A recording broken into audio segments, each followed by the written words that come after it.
Hi, good morning, my dear students. In the last class, we had discussed about the primary issue. Okay, the remaining some topics are given as seminar. Today, we are going to discuss about book building process. Book building, a very important term relating to capital market. What is book building? എന്താണ് book building? നിങ്ങൾ കേട്ടിട്ടുണ്ടോ പഠിച്ചിട്ടുണ്ടോ എന്ന് എനിക്കറിയില്ല. Net പരീക്ഷയ്ക്ക് attempt ചെയ്തിട്ടുണ്ടെങ്കിൽ നിങ്ങൾ അവിടെ കേട്ടിട്ടുള്ള അതിനകത്ത് വേണ്ടി നിങ്ങൾ പ്രിപ്പയർ ചെയ്ത സമയത്ത് കേട്ടിട്ടുള്ളൊരു വാക്കായിരിക്കും ബുക്ക് ബിൽഡിംഗ്. എന്താണ് ബുക്ക് ബിൽഡിംഗ് എന്ന് സിമ്പിളി പറഞ്ഞു കഴിഞ്ഞാൽ എന്താണെന്നൊരു ബ്രീഫായിട്ട് മലയാളത്തിൽ നിങ്ങൾക്ക് പറഞ്ഞ് മനസ്സിലാക്കാം. അപ്പോൾ നിങ്ങൾക്ക് അതിനെക്കുറിച്ചൊരു ഐഡിയ കിട്ടും. അറിയാത്തവരാണെങ്കിൽ, എല്ലാവർക്കും അറിയാമെങ്കിൽ ഒരു പ്രശ്നമില്ല. ബുക്ക് ബിൽഡിംഗ് എന്ന് ഉദ്ദേശിക്കുന്നത് പണ്ട് കാലത്ത് കമ്പനികൾ സെക്യൂരിറ്റീസ് ഇഷ്യൂ ചെയ്യുന്ന സമയത്ത്, ഷെയർ മാർക്കറ്റ് ചെയ്യുന്ന സമയത്ത് സെക്യൂരിറ്റീസിൻ്റെ വില കമ്പനികൾ തന്നെ ഫിക്സ് ചെയ്തിട്ട് ഇൻവെസ്റ്റേഴ്സിന് കൊടുക്കുകയാണ് ചെയ്യുന്നത്. അപ്പോൾ ആ വിലയ്ക്ക് ഇൻവെസ്റ്റേഴ്സ് വാങ്ങണം. അവിടെ ഇൻവെസ്റ്റേഴ്സിന് എത്ര രൂപയ്ക്ക് കമ്പനിക്ക് ഷെയർ വാങ്ങാൻ അവർ താല്പര്യപ്പെട്ടിരുന്നോ, അതായത് ഓവർ പ്രൈസ് ആണോ അണ്ടർ പ്രൈസ് ആണോ എന്ന് ഇൻവെസ്റ്റേഴ്സിന് അറിയാൻ പറ്റാത്ത സാഹചര്യം. അത് കമ്പനിക്ക് നഷ്ടമുണ്ടായിട്ടുണ്ട്, ഇൻവെസ്റ്റേഴ്സ് നഷ്ടമുണ്ടായിട്ടുണ്ട്. എങ്ങനെയാണെന്ന് ചോദിച്ചു കഴിഞ്ഞാൽ, ഫോർ എക്സാമ്പിൾ നല്ല ഡിമാൻഡുള്ള ഷെയർ ആണെങ്കിൽ കമ്പനി ഒരു ഫിക്സഡ് പ്രൈസ് നിശ്ചയിച്ചു കഴിഞ്ഞാൽ ആദ്യമേ വരുന്ന കുറച്ച് ഇൻവെസ്റ്റേഴ്സിന് കിട്ടും, ബാക്കിയുള്ളവർക്ക് കിട്ടില്ല. അങ്ങനെ സംഭവിക്കുമ്പോൾ എന്താ സംഭവിക്കുന്നത്? കമ്പനിക്ക് കിട്ടുന്ന പ്രൈസ് കുറവായിരിക്കും, അല്ലേ? അപ്പോൾ കമ്പനിക്കും ബുദ്ധിമുട്ട് തന്നെയാണ്. അതുപോലെ തന്നെ പിന്നെ കമ്പനി ഡിഫറൻറ്റ് മെത്തേഡ്സ് ഓഫ് അലോട്ട്മെൻറ്റിലേക്ക് പോകേണ്ടി വരും. ഉദാഹരണത്തിന് കമ്പനി പ്രൊറേറ്റ അലോട്ട്മെൻറ്റിലേക്കോ അല്ലെങ്കിൽ ഫസ്റ്റ് കം ഫസ്റ്റ് സെർവ്, അതൊക്കെ നിങ്ങൾ പഠിച്ചിട്ടുള്ളതാണ് അല്ലേ? +2 പഠിച്ചിട്ടുള്ളതാണ്. ആ സാഹചര്യത്തിലേക്ക് പോകേണ്ടി വരും. അപ്പോൾ കമ്പനിക്കും അതിൻ്റെ ഡിമാൻഡ് കൃത്യമായി അറിയാത്തതുകൊണ്ട് കമ്പനിക്കും ബുദ്ധിമുട്ടാണ്. സെയിം ടൈം ഇൻവെസ്റ്റേഴ്സിനും അതൊരു ബുദ്ധിമുട്ടാണ്. കാരണം ഇൻവെസ്റ്റേഴ്സിനെ സംബന്ധിച്ചിടത്തോളം എന്താ ബുദ്ധിമുട്ടെന്ന് ചോദിച്ചു കഴിഞ്ഞാൽ, കമ്പനി ഒരുപാട് വിലയാണ് ഒരു കമ്പനിയുടെ ഷെയറിന് ഇടുന്നതെങ്കിൽ ഇൻവെസ്റ്റേഴ്സിന് താല്പര്യം കാണില്ല, വാങ്ങാൻ പറ്റില്ല, അല്ലേ? അപ്പോൾ ഇൻവെസ്റ്റേഴ്സിനും ബുദ്ധിമുട്ടായിട്ട് വരും. അതുപോലെ തന്നെ നമുക്കറിയാം, കമ്പനികളെ സംബന്ധിച്ചിടത്തോളം ഒരു ഷെയർ ഇഷ്യൂ ചെയ്യുന്ന സമയത്ത് മിനിമം സബ്സ്ക്രിപ്ഷൻ അറ്റൈൻ ചെയ്യാൻ പറ്റിയില്ലെങ്കിൽ ഷെയർ എമൗണ്ട് തിരിച്ചു കൊടുക്കേണ്ടി വരും, അല്ലെങ്കിൽ ആപ്ലിക്കേഷൻ മണി നെക്സ്റ്റ് 15 ഡേയ്സിനുള്ളിൽ റീഫണ്ട് ചെയ്യേണ്ടി വരും. അങ്ങനൊരു സാഹചര്യം വരികയാണെങ്കിൽ കമ്പനിയെ സംബന്ധിച്ചിടത്തോളം എന്താണ്, മിനിമം സബ്സ്ക്രിപ്ഷൻ അറ്റൈൻ ചെയ്യാതെ മുന്നോട്ട് പോകാനും പറ്റില്ല. അതും കമ്പനിക്ക് ബുദ്ധിമുട്ടാണ്. ഇത്തരം സാഹചര്യങ്ങളൊക്കെ ഉണ്ടാകുമ്പം കമ്പനിക്ക് ഏറ്റവും നല്ലതെന്ന് പറഞ്ഞു കഴിഞ്ഞാൽ ഇൻവെസ്റ്റേഴ്സിന് വാങ്ങാൻ പറ്റുന്ന വില അവർ തന്നെ കോട്ട് ചെയ്യട്ടെ. ആ വിലയ്ക്ക് കൊടുത്തിട്ട് മിനിമം സബ്സ്ക്രിപ്ഷൻ എൻഷുർ ചെയ്യാനും പറ്റും. കമ്പനിയുടെ ഷെയറിൻ്റെ വാല്യൂ അനുസരിച്ച് മാക്സിമം പ്രൈസ് കിട്ടാനും ചെയ്യും. ആ ഒരു എഫിഷ്യൻസിക്ക് വേണ്ടിയാണ്, ആ ഒരു ഗുണത്തിന് വേണ്ടിയാണ് കമ്പനി എന്തിലേക്ക് പോയത്? ബുക്ക് ബിൽഡിങ്ങിലേക്ക് പോയത്. ഇവിടെ എന്താ ചെയ്യുന്നതെന്ന് വെച്ച് കഴിഞ്ഞാൽ, കമ്പനി ഷെയർ ഒരു ഇടനിലക്കാരൻ, ഒരു അണ്ടർ റൈറ്ററൊക്കെ ഏൽപ്പിക്കുക, അല്ലെങ്കിൽ ബാങ്കർ ടു ദ ഇഷ്യൂ, ഒരു ഇൻ്റർമീഡിയറെ ഏൽപ്പിക്കുക ഷെയർ വിൽക്കാനായിട്ട്. അവർ കമ്പനിക്ക് വേണ്ടി ഇൻവെസ്റ്റേഴ്സിനോട്, ഇൻവെസ്റ്റിംഗ് കമ്മ്യൂണിറ്റിയോട് പറയും, പ്രൈസ് കോട്ട് ചെയ്യാൻ പറയും. അപ്പോൾ അവർ ഒരു ലോവർ പ്രൈസും ഹയർ പ്രൈസും ഒരു പ്രൈസ് ബാൻഡ് ഫിക്സ് ചെയ്ത് കൊടുക്കും. ഒരു ബേസ്, അതായത് ഒരു ഫ്ലോർ പ്രൈസും ഒരു ഹൈ പ്രൈസും ഫിക്സ് ചെയ്ത് കൊടുക്കും. അതിനിടയ്ക്കുള്ള ഏത് വിലയും ഇൻവെസ്റ്റേഴ്സിന് കോട്ട് ചെയ്യാം. അത് കൂടുതലും കുറവോ അതിനിടയ്ക്കുള്ള ഏത് വിലയും കൊടുക്കാം. ആ സാഹചര്യത്തിൽ ഇതെല്ലാം കഴിഞ്ഞൊരു മിനിമം പീരീഡ് കഴിയുമ്പോൾ ഏറ്റവും നല്ല വില ഏതാണോ, അവരുടെ മാക്സിമം ഓഹരികൾ, മിനിമം സബ്സ്ക്രിപ്ഷൻ അറ്റൈൻ ചെയ്യാനുള്ള ഓഹരികൾ വിറ്റഴിക്കാനുള്ള മാക്സിമം പ്രൈസ് ഏതാണോ ആ പ്രൈസ് വെച്ച് അവർ ഫിക്സ് ചെയ്യും. എല്ലാ ഓഹരികളും വിറ്റഴിക്കാം.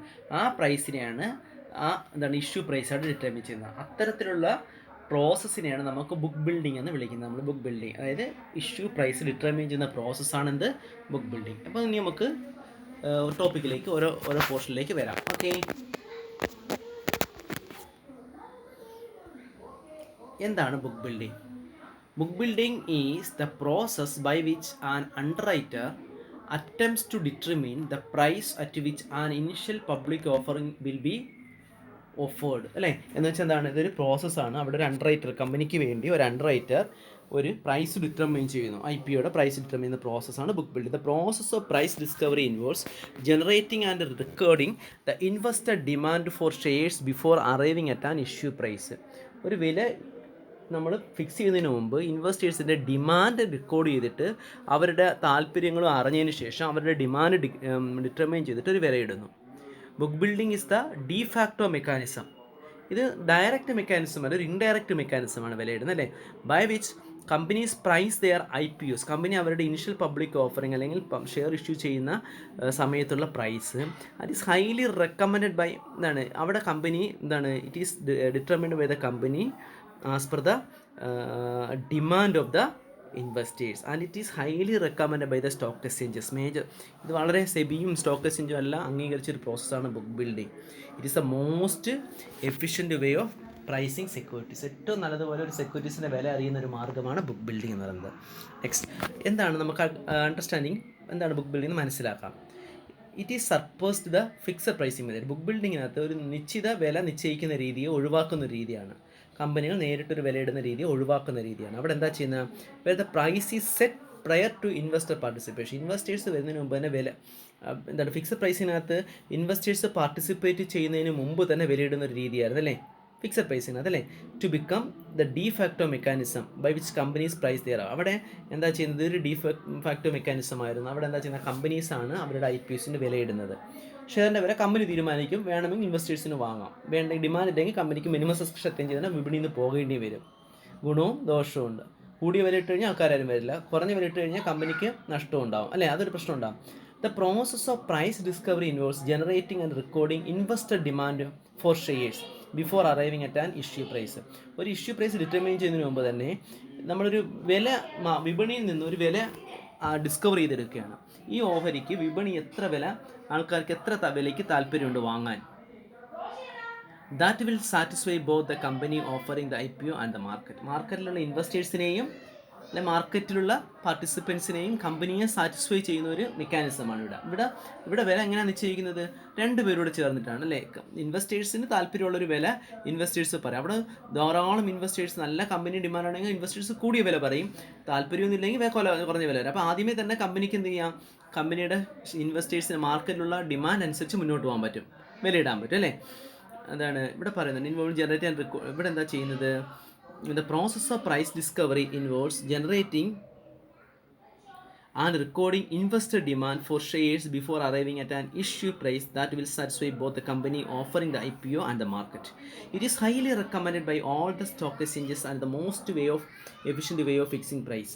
ഇവിടെ സ്റ്റോക്ക് എക്സ്ചേഞ്ച് അംഗീകരിക്കുന്നതും ഏറ്റവും മോസ്റ്റ് എഫിഷ്യൻറ്റ് വേ ആണ്. എങ്ങനെയാണ് ബുക്ക് ബിൽഡിങ്ങിൻ്റെ പ്രോസസ്സ് പോകുന്നത് നമുക്ക് നോക്കാം. ആദ്യമേ ഇഷ്യൂയിങ് കമ്പനി എന്ത് ചെയ്യാമെന്ന് അറിയാമോ, ആദ്യമേ ഒരു ഇൻവെസ്റ്റ്മെൻറ്റ് ബാങ്കർ അല്ലെങ്കിൽ ഒരു മെർച്ചൻറ്റ് ബാങ്കർ അല്ലെങ്കിൽ അണ്ടർറൈറ്ററുടെ ഷെയർ വിറ്റ് കഴിക്കാൻ പറ്റുന്ന ഒരു ഇടനിലക്കാരൻ്റെ സഹായം തേടും. അയാളുടെ ടാസ്ക്കാണ് ഡിറ്റർമിനിങ് ദ പ്രൈസ് റേഞ്ച് തീരുമാനിക്കുക. കമ്പനിയുടെ ഒരു ഓഹരിയുടെ ഒരു ഫ്ലോർ പ്രൈസും ഹൈ പ്രൈസും കാൽക്കുലേറ്റ് ചെയ്യാനുള്ളത്. ഒരു വിപണിയിലെ വിലയും സാധ്യതകളൊക്കെ നോക്കിയിട്ട് വില can be sold for and drafting. അവരാണ് പ്രോസ്പെക്ടസ് തയ്യാറാക്കിയിട്ട് എന്ത് ചെയ്യും, അത് ഇൻവെസ്റ്റിംഗ് കമ്മ്യൂണിറ്റീസിലേക്ക് അയക്കും. ഒരു ലോ പ്രൈസും ഹൈ പ്രൈസും ഫിക്സ് ചെയ്യും. ഇതിനിടയ്ക്കുള്ള ഏത് വിലയും ഇൻവെസ്റ്റേഴ്സിന് ചൂസ് ചെയ്യാം. ഇപ്പോൾ ലോ പ്രൈസിന് വളരെ കുറവായിരിക്കും, ഹൈ പ്രൈസ് വളരെ കൂടുതലായിരിക്കും. അപ്പോൾ ഇതിനുള്ള ഒരു ഇടയിലുള്ളൊരു വില ഇൻവെസ്റ്റ് അത് ഏറ്റവും എഫിഷ്യൻറ്റ് വില ഏതാണെന്ന് അവർ നോക്കും. അപ്പം ഏറ്റവും കമ്പനിയുടെ മോസ്റ്റ് ഓഹരികളും ഏത് കൃത്യം വിലയ്ക്ക് ഇഷ്യൂ ചെയ്യാൻ പറ്റും അതാണ് അവർ ഡിറ്റർമൈൻ ചെയ്യുന്ന ഇഷ്യൂ പ്രൈസ്. അങ്ങനെയാണ്. അപ്പോൾ 90% കമ്പനിക്ക് മിനിമം സബ്സ്ക്രിപ്ഷനും കമ്പനി ഉദ്ദേശിച്ച അത്രയും ക്യാപിറ്റൽ കിട്ടാനായിട്ട് എത്ര വിലയിൽ ഇഷ്യൂ ചെയ്താൽ ഇത്ര ഇൻവെസ്റ്റേഴ്സിനെ ആകർഷിക്കാൻ പറ്റും, ആ വിലയിൽ എത്തിച്ചേരും. ഇതിൻ്റെ രണ്ടാമത് investing bank invite investors normally large scale, സാധാരണയായിട്ട് large scale buyers and fund managers to submit bids on the number of shares that they are interested in buying and the price that they would be willing to pay. Company എന്താ ചെയ്യുന്നത്, ഇവിടെ company ചെയ്യുന്നത് ഇൻവെസ്റ്റേഴ്സിനെ വിളിക്കും, large scale ഇൻവെസ്റ്റേഴ്സിനെ വിളിക്കും, fund മാനേജേഴ്സിനെ വിളിക്കും. അവരോടൊക്കെ പറയും നിങ്ങൾ ബിഡ് സബ്മിറ്റ് ചെയ്യാൻ പറയും. എന്താ ബിഡ് എന്ന് വെച്ചാൽ എന്താ, what you mean by bid? Bid means അവരുടെ കൊട്ടേഷൻ സബ്മിറ്റ് ചെയ്യാൻ പറയും. ഈ വില എത്ര വിലയ്ക്ക് നിങ്ങൾക്ക് വാങ്ങാൻ പറ്റും, that they are interested in buying and the price that they would be willing to pay. എത്ര വിലയ്ക്ക് അവർ വാങ്ങാൻ പറ്റും, എത്ര വില തയ്യാറാകാൻ പറ്റും, എത്ര വിലയ്ക്ക് ഇത് വിൽക്കാൻ പറ്റും എന്നുള്ളൊരു കൊട്ടേഷൻ തരാൻ പറ്റും. The book is built by listing and evaluating the aggregate demand for the issue and from the submitted bids. ആൾക്കാർ തരുന്ന ഡിമാൻഡ് അനുസരിച്ച്, ആൾക്കാർ തരുന്ന ബിഡ് അനുസരിച്ചിട്ട് ഒരു വില തീരുമാനിക്കും. The underwriter analyse the information and uses the weighted average to arrive the final price. ഇത് വെയ്റ്റഡ് ആവറേജൊക്കെ നോക്കി ഡിമാൻഡൊക്കെ നോക്കി മോസ്റ്റ് ഓഹരികളും വിറ്റഴിക്കാൻ പറ്റുന്ന ഏത് വിലയാണെന്ന് നോക്കിയതിന് ശേഷം അതിൻ്റെ വില which is called cut off price. അതിനെയാണ് നമ്മൾ എന്ത് വിളിക്കുന്നത്? Cut off price. The underwriter has to for the sake of transparency publish the details of all the bids that are. ഒരു ട്രാൻസ്പെറൻസിക്ക് വേണ്ടി കിട്ടിയ നിർദ്ദേശങ്ങളും കിട്ടിയ വിലയെല്ലാം പബ്ലിഷ് ചെയ്യുകയും ചെയ്യും. എന്നിട്ട് അതിനുശേഷം അത് അക്സെപ്റ്റഡ് ബിഡേഴ്സിന് അല്ലെങ്കിൽ ഇൻവെസ്റ്റേഴ്സ് ആരൊക്കെയാണോ ഷെയർ ഇഷ്യൂ ചെയ്തത്, ആരാണ് ഷെയർ വാങ്ങാമെന്ന് പറഞ്ഞത്, അവർക്ക് എന്ത് ചെയ്യുന്നു? ആ വിലയ്ക്ക് ഇഷ്യൂ ചെയ്യുന്നു. ആ വിലയിലോട്ട് പിന്നെ പബ്ലിക്കിലേക്കും ഷെയർ കൊടുക്കാനും നോക്കുന്നു. This process of book building. അപ്പോൾ ഒരു വില ഈടാക്കാനുള്ള അല്ലെങ്കിൽ കമ്പനിയുടെ സെക്യൂരിറ്റീസിൻ്റെ വില നിശ്ചയിക്കാനുള്ള ഒരു ശാസ്ത്രീയമായൊരു രീതിയാണ് ഈ ബുക്ക് ബിൽഡിംഗ് എന്ന് പറയുന്നത്. ഓക്കെ, ഇനി ഒരു ടേമോടുണ്ട്. എന്താണ് accelerated book building? Accelerated book building എന്ന് വെച്ചാൽ 48 മണിക്കൂറിൽ കമ്പനിക്ക് പെട്ടെന്ന് മാർക്കറ്റിൽ നിന്ന് പൈസ വേണമെങ്കിൽ 48 മണിക്കൂറിനുള്ളിൽ ഈ പ്രോസസ്സ് കംപ്ലീറ്റ് ചെയ്യാനായിട്ട് ആരെ ഏൽപ്പിക്കുന്നു? ഈ പറയപ്പെടുന്ന അണ്ടർറൈറ്ററിനെ ഏൽപ്പിക്കുന്നു. ആ പ്രോസസ്സിനെയാണ് accelerated book building. Accelerated building is often ways companies immediate need of finance. അത് ഡെറ്റ് ഫിനാൻസിന് പോകാനും പറ്റത്തില്ല. ഒരു പെട്ടെന്ന് പൈസ വേണം. And in which case debt finance is not out of the question. Debt finance പോകാനും പറ്റില്ല. Basically when the company is unable to obtain additional financing for a short time project for acquisition due to its high debt obligations, it can use an accelerated book build to obtain quick financing from the equity market. ഇങ്ങനെ ഒരു സാഹചര്യത്തിൽ കമ്പനിക്ക് എന്ത് ചെയ്യാം? Additional finance കിട്ടാനായിട്ട് അല്ലെങ്കിൽ short time പ്രോജക്റ്റിലേക്ക് പോകാൻ പറ്റാത്തൊരു സാഹചര്യം വരുന്ന സമയത്ത് കമ്പനി എന്ത് ചെയ്യും? ഹൈ ഡെറ്റ് ഒബ്ലിഗേഷൻസ് കമ്പനിക്ക് മീറ്റ് ചെയ്യേണ്ട ഡെറ്റ് ഒബ്ലിഗേഷൻ മീറ്റ് ചെയ്യുന്ന സാഹചര്യമില്ല. അങ്ങനെ എന്ത് ചെയ്യും? Company goes for an accelerated book ബിൽഡിങ്ങിലേക്ക് പോകും. അങ്ങനെ ക്വിക്ക് ഫിനാൻസിങ്ങിന് വേണ്ടിയാണ് ചെയ്യുന്നത്. ക്വിക്ക് ഫിനാൻസിങ് തന്നെ with an accelerated book build the offer period is open for only 1 or 2 days. ഇവിടെ ഒന്നോ രണ്ടോ ദിവസമാണ് സമയമുള്ളത്. With little to no marketing. ഇവിടെ മാർക്കറ്റിംഗ് ടൈമൊന്നും കൊടുക്കുന്നില്ല. കൂടുതൽ മാർക്കറ്റിംഗ് ടൈമിലേക്ക് പോകാതെ 2 ദിവസമോ 1 ദിവസമോ സമയം കൊടുക്കുന്നു. ഇവിടെ time between the pricing and issuance of 48 hours or less. ഇത് 48 മണിക്കൂർ അല്ലെങ്കിൽ ഇതിന് കുറഞ്ഞ സമയമേ ഇതിന് കാണുള്ളൂ.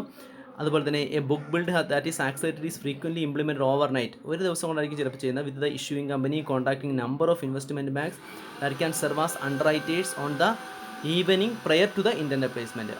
അവരോട് പറയുന്ന വൈകുന്നേരത്തിനകം അവരെന്ത് ചെയ്യും? അവരുടെ മറുപടി തരികയും ചെയ്യും, വിലയിടുകയും ചെയ്യും. അങ്ങനെ പെട്ടെന്ന് 48 മണിക്കൂറിനുള്ളിൽ ബുക്ക് ബിൽഡ് നടന്ന പ്രോസസ്സാണ് accelerated book building. The issuer solicit builds and an option type process and awards the underwriting contract to the bank that commits to the highest back stop price. ഈ സാഹചര്യത്തിൽ എന്താ ചെയ്യുന്നത്?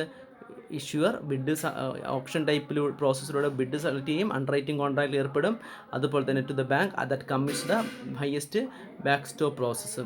ഇതിന് സഹായിക്കുന്ന അണ്ടർറൈറ്ററുമായി ചേർന്നുകൊണ്ട് പ്രൈസ് ഡിറ്റർമൈൻ ചെയ്തെടുക്കുക. Underwriter submit the proposal with the price range to institutional investors.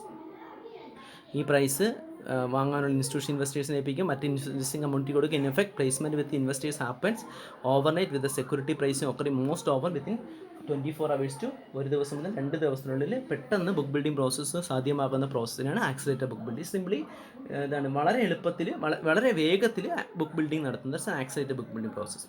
Here book building process company ആദ്യമേ ഒരു IPO തീരുമാനിക്കുന്ന ബുക്ക് ബിൽഡ് റൂട്ടാണ്. മർച്ചൻ്റ് ബാങ്കറെ അപ്പോയിൻറ്റ് ചെയ്യുന്ന അല്ലെങ്കിൽ ബുക്ക് റണ്ണറാണ് അതിൽ പറയപ്പെടുന്നത്. ഡ്രാഫ്റ്റ് പ്രോസ്പെക്ടസും അതിനകത്ത് കമ്പനിയുടെ കാര്യങ്ങളെല്ലാം ഉണ്ടായിരിക്കും. അതുപോലെ ഡ്രാഫ്റ്റ് പ്രോസ്പെക്ടസ് സെബിയിൽ കൊടുത്ത് ഫൈനലൈസ് ചെയ്യും. പിന്നെ book runner syndicate bank registered ഇൻ്റർമീഡിയറ്റ്സിന് ഷെയർ വിൽക്കാനായിട്ട് ഏൽപ്പിക്കും. പ്രൈസ് ഡിസ്കവറി ബിഗിൻ ചെയ്യും. കമ്പനി അലോക്കേഷൻ പ്രോസസ്സും പ്രൈസ് ഡിറ്റർമൈൻ ചെയ്ത് കഴിഞ്ഞാൽ ഷെയർ ഇഷ്യൂ ചെയ്യും. ഷെയർ ഇഷ്യൂ ചെയ്തതിന് ശേഷം അതിൻ്റെ അലോട്ട്മെൻറ്റ് കാര്യങ്ങൾ ചെയ്ത് this a process of book building. Okay, thank you for your patient listening. Thank you all. നല്ലതുപോലെ ശ്രദ്ധിക്കുക. എന്തെങ്കിലും സംശയം ഉണ്ടെങ്കിൽ ചോദിക്കുക. Thank you all.